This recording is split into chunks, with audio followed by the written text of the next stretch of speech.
அனைவருக்கும் வணக்கம். அக்ஷய லக்ன பத்ததி ஜோதிடர் பவானி முத்துசாமி. இன்னைக்கு நம்ம பேச போறது ஒரு வித்தியாசமான தலைப்புன்னு வச்சுக்கோங்களேன். நிறைய பேர் இன்னைக்கு யோகா அப்படின்ற ஒரு விஷயம் ரொம்பவே எல்லாரும் விரும்பி கத்துக்கிட்டு இருக்காங்க, கத்து கொடுத்துட்டும் இருக்காங்க. யாருக்கெல்லாம் இந்த அமைப்பு இருக்கு அப்படின்னு பார்த்தோம்னாக்க, யோகா அப்படின்றது ஒரு உடல் மனம் இதெல்லாம் சம்பந்தப்பட்டதா இருந்தாலும், இது எல்லாமே ஒரு மறைமுக ஞானம் சம்பந்தப்பட்ட மாதிரியான ஒரு வகையானதுதான்.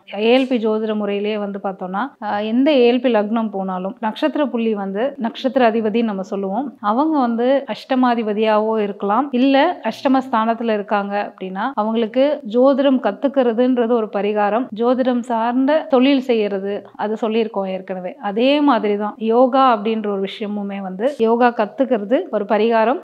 யோகா சொல்லி கொடுக்குற மாஸ்டர்ஸ் இருக்காங்க இல்லைங்களா, அவங்களுக்குமே இந்த அஷ்டமாதிபதி சம்பந்தப்படுவாங்க. நாங்க பார்த்த ஜோதிடங்கள்லயே நிறைய ஒத்து போனது அப்படின்னு பாத்தீங்கன்னா, மகர லக்னம் போகக்கூடியவங்க, அதுலயும் முக்கியமா பாத்தீங்கன்னா உத்திராட நட்சத்திரம், இந்த நட்சத்திர புள்ளி போறவங்க சூரியன் அஷ்டமாதிபதியா இருப்பாரு. நிறைய பேத்துக்கு அஷ்டமத்திலேயே சம்பந்தப்படுவாரு. இந்த காலகட்டங்கள்ல நம்ம சொல்ற விஷயங்கள் மருத்துவம் சார்ந்த விஷயங்கள், இல்லைன்னா ஆய்வு கல்வி சம்பந்தப்பட்டது, இதெல்லாம் பண்ணினீங்கன்னா ரொம்ப நல்லா இருக்கும் அப்படின்றத நம்ம சொல்லியிருக்கோம். அந்த வகையில யோகா அப்படின்ற ஒரு விஷயத்த பொதுவுடை மூர்த்தி சார் அவங்களே சொல்லியிருக்காங்க. 8ஆம் அதிபதி சம்பந்தப்படுறாரோ இல்ல நட்சத்திர புள்ளி 8ஆம் இடத்துல இருந்தாலோ யோகா கத்துக்கோங்க, டெய்லி செய்யுங்க அப்படின்னு சொல்லிட்டு. அதே மாதிரிதான் மாற்றுமுறை மருத்துவம் அப்படின்றதுமே. இப்ப மாற்றுமுறை மருத்துவம் அப்படின்னு பேசணும்னா நிறைய இருக்கு.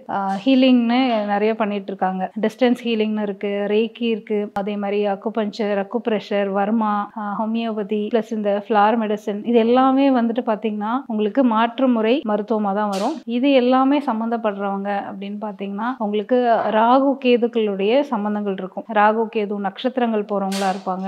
இல்லைனாக்க உங்களுக்கு அந்த தசாபுக்திகள் போற காலகட்டமா இருக்கும். மருத்துவம் சம்பந்தப்பட்டிருக்கும். ஒரு எம்பிபிஎஸ் எம்டி அந்த மாதிரி ஆகாம மாற்று முறையா வேற ஏதாவது மருத்துவ முறை கத்துக்கணும் அப்படின்ற அமைப்புல இந்த மாதிரி அமைப்புகளுமே உங்களுக்கு பரிகாரமா அமையும். இப்ப இதெல்லாம் ஒரு குறுகிய காலத்துல கத்துக்கக்கூடிய ஒரு விஷயங்கள் அப்படிங்கிறப்போ, படிக்கிற ஸ்டேஜ் தாண்டினதுக்கு அப்புறமா நம்மளால போய் திருப்பி ஒரு எம்பிபிஎஸ் படிக்கிறதோ ஒரு எம்டி ஆகிறதோ அதெல்லாம் முடியாத ஒரு விஷயம். மாற்று முறை மருத்துவங்கள் எல்லாமே எப்ப வேணா கத்துக்கலாம், அதை எப்ப வேணா நம்ம தொழில ஆரம்பிக்கலாம். அப்போ உங்களுக்கு எப்பெல்லாம் இந்த லக்ன நட்சத்திர புள்ளிகள் 6, 8 தொட்டு போகுதோ அந்த டைம்ல நீங்க இந்த மாதிரி ஒரு விஷயத்த கத்துக்கிட்டு அதை உங்க தொழில பயன்படுத்துறது அப்படின்றது ரொம்பவே உங்களுக்கு யூஸ்ஃபுல்லா இருக்கும். கண்டிப்பா இதை ஒரு பரிகாரமாவே நீங்க செய்யலாம் அப்படின்றதான் நான் உங்களுக்கு இங்க சொல்லிக்க ஆசைப்படுறேன். நன்றி.